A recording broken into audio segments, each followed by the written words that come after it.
Hello student. अपन पढ़ रहे थे पैकेज एसी यानी पैकेज एयर कंडीशनिंग पढ़ रहे थे। उसमें सामान्य तौर पे अपन ने कल जाना था पैकेज एयर कंडीशनिंग का परिचय यानी पैकेज एसी होती क्या है। मैं सामान्य तौर पे बताता हूँ। पैकेज एसी एक बंद आवरण होता है, उसी में condenser, compressor, evaporator, expansion valve, dryer सभी युक्तियाँ एक ही बंद कंपार्टमेंट में लगा दी जाती है। उस भाग को क्या कहते हो आप? पैकेज एसी, जो अपन ने कल पढ़ा था। इसके बाद में पढ़ा था अपन ने पैकेज एसी की संरचना यानी कौन सा भाग कहाँ लगा होता है। देखो इसमें कंप्रेसर और आपका क्या होता है, कंडेंसर और इलेक्ट्रिकल पैनल नीचे नीचे वाले भाग में लगा होता है, जबकि बीच वाले भाग में एयर फिल्टर और इवेपोरेटिव कॉइल और एक्सपेंशन वाल्व लगा होता है। इसके बाद में था आपका ऊपरी भाग, उसमें लगा होता है आपका ब्लोअर और ब्लोअर हाउसिंग लगी होती है, जिसके कारण ठंडी वायु को एयर कंडीशन स्थान में पहुंचाया जाता है। आज पढ़ेंगे अपन पैकेज एसी की कार्यविधि। पैकेज एसी की कार्यविधि। पैकेज एसी में सप्लाई प्रदान करने पर इसमें लगे संपीड़क यानी कंप्रेसर चालू हो जाता है, जिससे उच्च दाब युक्त वाष्प रेफ्रिजरेंट संघनित्र कॉइल में से होकर वाष्पित्र में पहुंचती है। वाष्पित्र बाह्य वातावरण से ऊष्मा ग्रहण करके बाह्य वातावरण यानी यूनिट के अंदर वाष्पित्र के बाहर को ठंडा कर देता है, जिससे यूनिट में प्रवेश करने वाली वायु भी जल्द ठंडी हो जाती है। सप्लाई डक्ट से वायु शीतलित किए जाने वाले स्थान पर पहुंचा दी जाती है। वहां घूमकर यह वायु गर्म होकर वापस रिटर्न एयर डक्ट के माध्यम से यूनिट में प्रवेश कर जाती है। इस प्रकार का यह प्रक्रम बार बार चलता रहता है, जिससे यह लगातार ठंडक बनाए रखती है या ठंडक उत्पन्न करती है। अब इसे अपन क्या डायग्राम की सहायता से समझने की कोशिश करेंगे। यह आपका पैकेज एयर कंडीशनिंग। इसमें देखो जैसे आप ये कंप्रेसर इस कंप्रेसर को जैसे इलेक्ट्रिकल पैनल की सहायता से सप्लाई प्रदान करते हो, तो सप्लाई प्रदान करने के बाद ये क्या करता है, इसमें उपस्थित कंप्रेसर स्टार्ट हो जाता है। कंप्रेसर स्टार्ट होने पर इवेपोरेटर से low pressure low temperature refrigerant को क्या करता है, सक कर लेता है। सक करने के बाद ये क्या करता है, उसका प्रेशर व तापमान बढ़ा देता है। यानी कंप्रेसर का मुख्य कार्य होगा प्रेशर और तापमान में वृद्धि करना।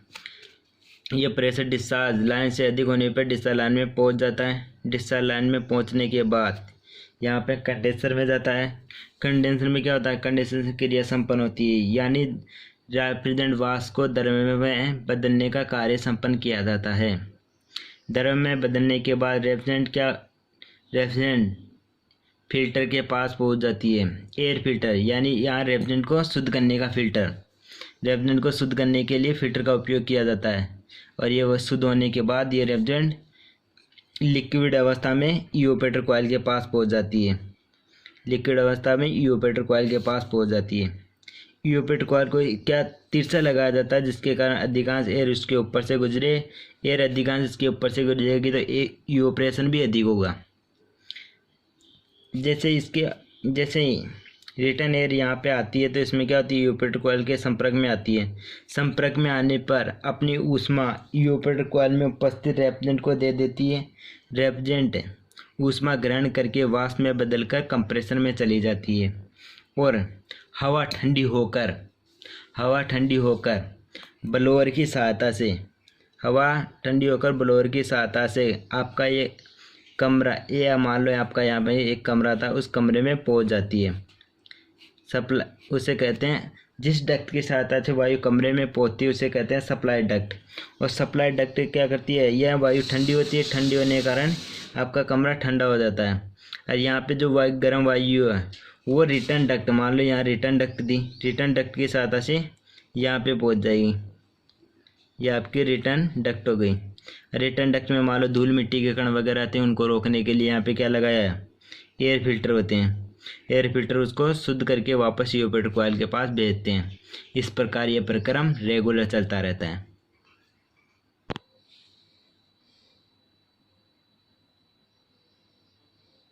अब आते हैं पैकेज एयर कंडीशनर के मुख्य भाग, यानी पैकेज एसी में कौन कौन से मुख्य भाग लगे होते हैं। उसमें से पहला भाग आता है आपका कंप्रेसर। यह सामान्यतः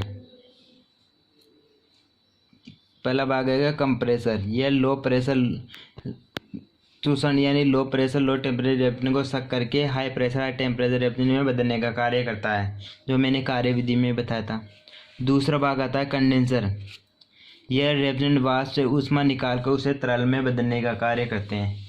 इस प्रकार के पैकेज एसी में सामान्य तौर पे एयर कूल्ड और वाटर कूल्ड दोनों ही प्रकार के कंडेंसर उपयोग किए जाते हैं। इसके बाद में आता है आपका एक्सपेंशन वाल्व। यह रेफ्रिजरेंट थ्रोटलिंग डिवाइस है।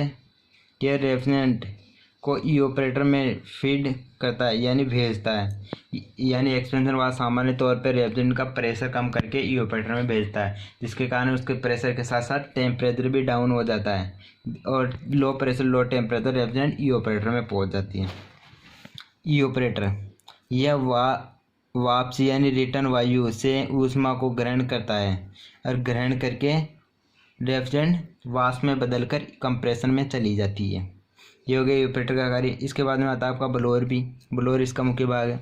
ब्लोअर क्या करता है? ठंडी वायु को आपके सप्लाई डक्ट की सहायता से कमरे में भेजने का कार्य करता है। अगला मुख्य भाग है सेफ्टी यानी सेफ्टी नियंत्रण कंट्रोल्स। कंप्रेसर यूनिट को सुरक्षा हेतु यानी कंप्रेसर की सुरक्षा के लिए अपन क्या लगाते हैं? उसमें हाई प्रेशर कटआउट यानी रेफ्रिजरेंट का डिस्चार्ज लाइन का प्रेशर हाई होने पर वो क्या करता है? कंप्रेसर को कट कर देता है। इसके बाद में लो प्रेशर कटआउट यानी सक्शन साइड में रेफ्रिजरेंट जैसे नहीं आ रही है या चोकिंग के कारण वहाँ पे क्या गैस की कमी हो रही है या लीकेज के कारण गैस की कमी हो रही है, उस कंडीशन में लो प्रेशर कटआउट कंप्रेसर को बंद कर देता है। ओवरलोड रिले यानी कंप्रेसर रेगुलर चलता रहता है या आपका कंप्रेसर लोड खा रहा है, उस कंडीशन में क्या ये कंप्रेसर को बंद करने का कार्य करती है। इसके बाद थर्मोस्टेट।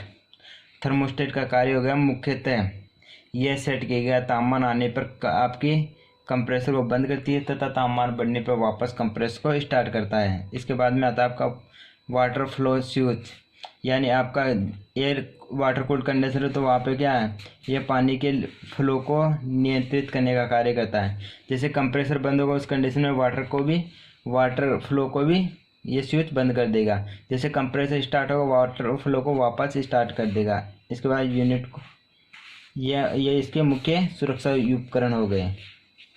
इसके बाद में आता है आपका पैकेज एसी के प्रकार, type of package air conditioning. अब देखो पैकेज एयर कंडीशनिंग सामान्यतः अपन दो प्रकार की होती है। पहली होती है आपकी सेल्फ कंटेंट, दूसरी होती है रूफ टॉप टाइप। यानी पहली हो गई आपकी सेल्फ कंटेंट। सेल्फ कंटेंट के बारे में अपन सामान्य तौर पे जानकारी प्राप्त करते हैं। इस प्रकार के में क्या सारे उपकरण एक ही जगह होते हैं, जैसे कंप्रेसर कंडेंसर इवापोरेटर, ये सारे हीटिंग उपकरण एक ही यूनिट में लगे होते हैं। देख लो इसमें cooling coil, evaporator, water cooled condenser, compressor heating coil, पंखा और पंखा मोटर लगे होते हैं। एक ही यानी एक ही जो आपकी पैकेज होती है यानी एक ही यूनिट हो गई में संपूर्ण एयर कंडीशनिंग सिस्टम को फिट किया जाता है। इसे कहाँ स्थापित किया जाता है?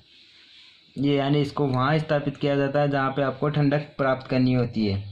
इसकी कैबिनेट और ग्रिल देखने में अच्छी लगती है।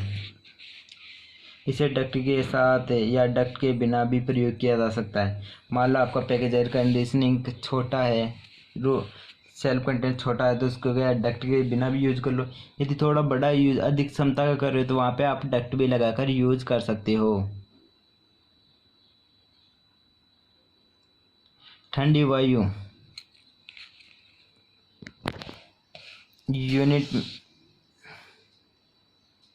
यूनिट द्वारा सीधे या डक्ट द्वारा प्रवाहित होती है। कमरे की वायु को यूनिट की रिटर्न साइड द्वारा संततपूर्वक रिटर्न किया जाता है। यानी कमरे की वायु को रिटर्न डक्ट की सहायता से आपकी यूनिट में पहुंचाई जाती है। इस यूनिट में वाटर कूल्ड कंडेंसर से प्राप्त कॉइल कंडेंसर में कॉइल का प्रयोग किया जाता है। यह कॉइल क्या होती है, सेल एंड ट्यूब टाइप भी हो सकती है और सेल एंड कॉइल टाइप भी हो सकती है। यानी वाटर कूल्ड कंडेंसर, उसमें कौन से कंडेंसर हो सकते हैं, सेल एंड ट्यूब टाइप और सेल एंड कॉइल टाइप प्रकार के। प्रयोग किया जाता है सेल्फ कंटेंट पैकेज यूनिट में कंसोल टाइप भी कहा जाता है। यानी इसका नाम हो गया कंसोल, अन्य नाम स्पेस में से रिटर्न, यानी जो आपका ठंडे किया जाने वाला स्थान है वहाँ से रिटर्न एयर को कॉइल द्वारा खींचा जाता है और यह ठंडी होकर डीह्यूमिडिफायर हो जाती है। यानी हवा आती है, उसमें क्या होती है, नमी की मात्रा कम हो जाती है, यानी इवापोरेटर कॉइल पे चिपक जाती है। यानी ड्यू पॉइंट टेम्परेचर होने पे उपस्थित नमी द्रव में बदलकर इवापोरेटर कॉइल पे चिपक जाती है। और इंडोर ब्लोअर द्वारा डक्ट सिस्टम में डिस्चार्ज हो जाती है। यानी आपका ब्लोअर है, ब्लोअर के साथ ठंडी वायु रिटर्न सप्लाई डक्ट में छोड़ दी जाती है। आउटलेट पंखे द्वारा कॉइल के ऊपर से गतिमान आउटडोर वायु को नकारती है। यानी आपका एक बार का ये करा है कि आउटडोर कॉइल यानी इवापोरेटर का कंडेंसर कॉइल क्या करती है, ऊष्मा को नकारती है यानी त्यागने का कार्य करती है। इस प्रकार रेफ्रिजरेंट ठंडी होकर द्रव में बदल जाती है। ये हो गया आपके सेल्फ कंटेंट। इसे डायग्राम में देखते हैं अपन। देखो आपके सेल्फ कंटेंट पैकेज जैसे कि संरचना में क्या होता है, नीचे वाले भाग में देखो एक कैबिनेट होता है, जैसे आपका कूलर होता है उसी प्रकार एक कैबिनेट होता है। उसमें देखो नीचे कंप्रेसर और कंडेंसर लगा होता है। बीच वाले भाग में वही पैकेज जैसे का मेन डायग्राम दिखाया था, उसमें इवापोरेटर कॉइल और फिल्टर वगैरह लगे होंगे।